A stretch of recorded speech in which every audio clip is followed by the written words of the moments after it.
Hello everyone, this is my first film review of 2021 and I'm so excited to talk about the film that I'm going to be discussing for you today. I've set myself a challenge. My New Year's resolution for 2021 is to watch a new film, or at least one new film, every single day. So it has to be a film that I haven't seen before, and it's going well. So I'm on day 13. Um, and so that basically means if I carry on doing it, which I'm hoping I'll do, um, I'll have loads of films to talk about. But today I want to talk about a specific film because I wanted to start the year with a 5-star film review. Um, and I did watch a film last week, the Greta Gerwig film Frances Ha, which I did give 5 stars on Letterboxd. If you want to follow me there, I'm as Cal watches films, I think.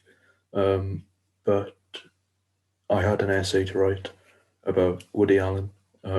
So I was very, it was Woody Allen as an author director. That's what my essay was on. You didn't need to know that. So I was very busy with that, so I didn't have time to do a review of Francis Ha, but I totally recommend that. This film is just brilliant. The film I'm going to be talking about today is called the English version of the title is The Summer of '85, which is a French language coming of age romantic drama, which is like just three of my favorite genres all smushed together. And I just couldn't believe how good it was because I watched the trailer and the trailer like blew me away. And usually when trailers do that, for me at least, it means the film isn't going to live up to it, or they just put the best scenes from a film into the trailer, and that's how they entice you, and then you waste your time. But that's not what this was at all. It's a really amazing piece of art. It's like it's actual art. Um, People say that films are beautiful a lot, and I don't agree with that.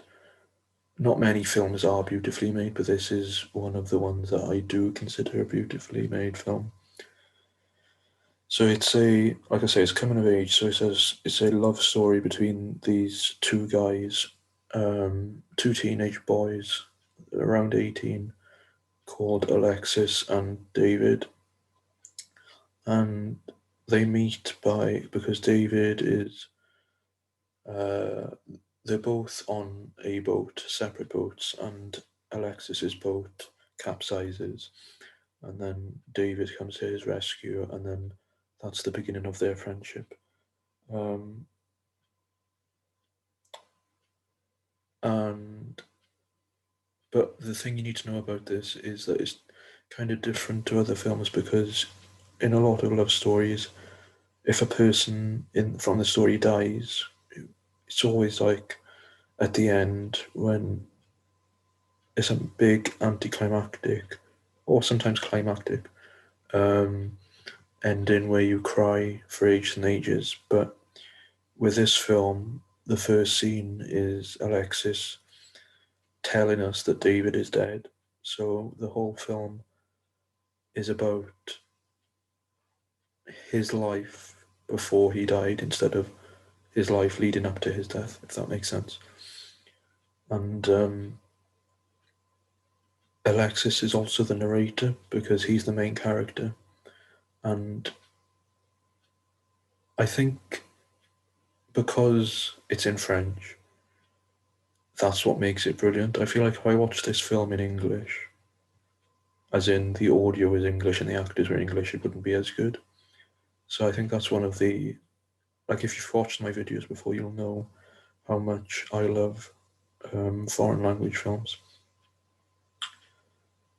So the friendship grows and grows and grows, and Alexis, in the end, gets a job in David's mother's shop, and then their friendship turns quite slowly but quickly at the same time turns into a relationship, and you can tell they love each other, both love each other very much. Um, but obviously, it's a drama, so um, this third character comes into the picture called Kate, who is she's an English person, and she's trying to pick up her French. She's trying to become better at French, and then she kind of like comes into the scene, and then we find out that David is bisexual, and he gets off with Kate, and this brings kind of tears into the relationship. There's kind of like a breakdown, um, but you can tell that Kate and Alexis are really good friends, and in the end they come round. Um, the scenes in this are just, and there are loads of callbacks. It's one of those films where I think you need to watch it more than once, because I kind of skimmed over certain parts again after watching it, because there were um,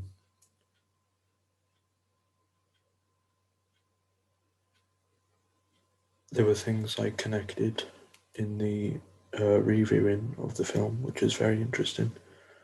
Um, there's a scene in a nightclub where David and Alexis go dancing, and if you know me, you know I love like old. I say old, but it was like 70s and 80s music. Um, so it's a French language coming of age drama with Rod Stewart's Sailing and The Cure uh, in between days, and that's just the perfect soundtrack. Um, it's not much of a soundtrack, but the two songs they did choose, very good. It's so beautifully written as well. It's the kind of film that I would. It's the kind of film I want to write. Like, I think that kind of storyline, the way it's told, I feel like it's a film that's going to inspire a lot of young writers or even old writers. It doesn't really matter what age you are, you can still write coming of age stories. So, yeah, I think this is the film that I'll be recommending to people for a while. Um, yeah, like I say, I'm doing this 365 film challenge. So,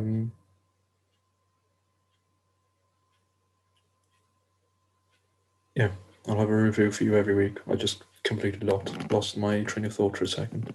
But yeah, I'm doing these letterbox reviews as well, so I don't think I've mentioned that before. So if you follow me on Cal Watches Films, if you like these uh, reviews that I do, you can see me there as well. I'll put my playlist of previous videos reviews that I've done, and I'll hit subscribe, because I realize how important it is for you to tell people to subscribe to you. But yeah, please, I urge you to watch The Summer of '85, because it's beautiful, and it was from the Cannes Festival, so like my expectations were high, um, but I never knew it was going to be this good. So yeah, that's your homework for this week. If you're still watching this, is go and watch this film, and I'll hopefully see you again. Bye.